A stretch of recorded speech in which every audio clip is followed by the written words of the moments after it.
Please all rise. Start comment section. All watchers, I am now deciding.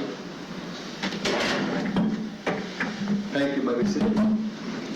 Good morning. Good morning, Judge. We have today the preliminary hearing for the matter of State versus Jennifer Gledhill. That's case number 241-912-513.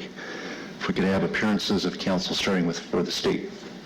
Yes, thank you. Emily Paulus, Josh Graves, and Jamie Whiteaway for the State.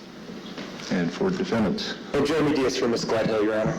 Okay, Ms. Gledhill is present as well. Is everyone ready to proceed with the preliminary hearing? Your Honor, I have no doubt the State's ready. I've had an opportunity to speak with my client. We've talked about the nature of preliminary hearings, that it is a probable cause hearing. We've talked about case law related to probable cause hearings, and that all inferences are made in favor of the State. We've discussed the evidence and the witnesses that the State would call at trial. Based on that, based on the low standard of prelim, and again, the case law associated with preliminary hearings, it's my client's desire to waive a right to a preliminary hearing today and go forward with the initial appearance and then set it for further pretrial. Does the State have any objection to that? No, Your Honor. Okay. So, Ms. Gledhill, I understand that you'd like to waive your right to a preliminary hearing today. Is that correct?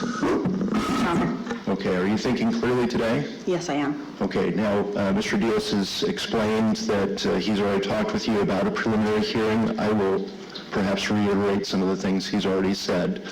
So, with a preliminary hearing, the State has to put on enough evidence to show probable cause that you committed each of the crimes that you've been charged with. So you could hear that evidence. Mr. Diaz could cross-examine any witnesses. You could present your own evidence. So do you understand that right you're giving up today? Yes, I do, Your Honor. Okay, and do you make that decision freely and voluntarily? Yes, I do, Your Honor. Okay. So I accept your waiver of the preliminary hearing. I find that it's made knowingly, intelligently, and voluntarily. Mr. Diaz, you want to do the arraignment today as well? Yes, Your Honor. I would ask the court to enter not guilty pleas on my client's behalf. And I guess, given the audience, I'd also just say that obviously this is just a waiver of the preliminary hearing. Obviously, there are still facts that are alleged that we would contest, but I would just simply say that. Okay, thank you. When would you like to schedule this for a pretrial conference? Your Honor, I don't know if it works for the State's calendar, but I could do February 28th. All right, for the State? Okay. I might be in trial on that day. Your Honor, there is a difficulty with my calendar. I will potentially in a trial in another courtroom on the 28th, so I'd ask for a different date. Do you want to go 2 weeks later, March 14th? Yes, let's do that. I might be in trial that day. You can definitely go to trial on the 14th. Actually, so the problem is I'm in trial on that date, but speaking with Mr. Graves, he's available on the 28th, so if Okay. and so he can cover that hearing. All right, so let's do February 28th at 1 p.m. for the pretrial conference. Anything else we need to discuss today? Your Honor, I would just make it clear, I think today was set for a preliminary hearing / detention hearing. I just asked the court to move detention to that date. To the 28th? Yes. Okay, we will do that. Great, thank All you. right, anything else for the State? Detention hearing on the 28th, Your Honor.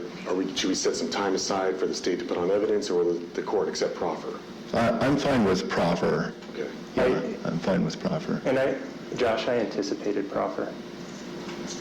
Are you expecting, or either side expecting, that detention hearing would take more than 15 minutes? I don't believe so, not if it's by proffer. No, Your Honor. Okay. All right, so we'll have February 28th, 1 p.m. Okay. Thank you. Thank you. We'll be in recess.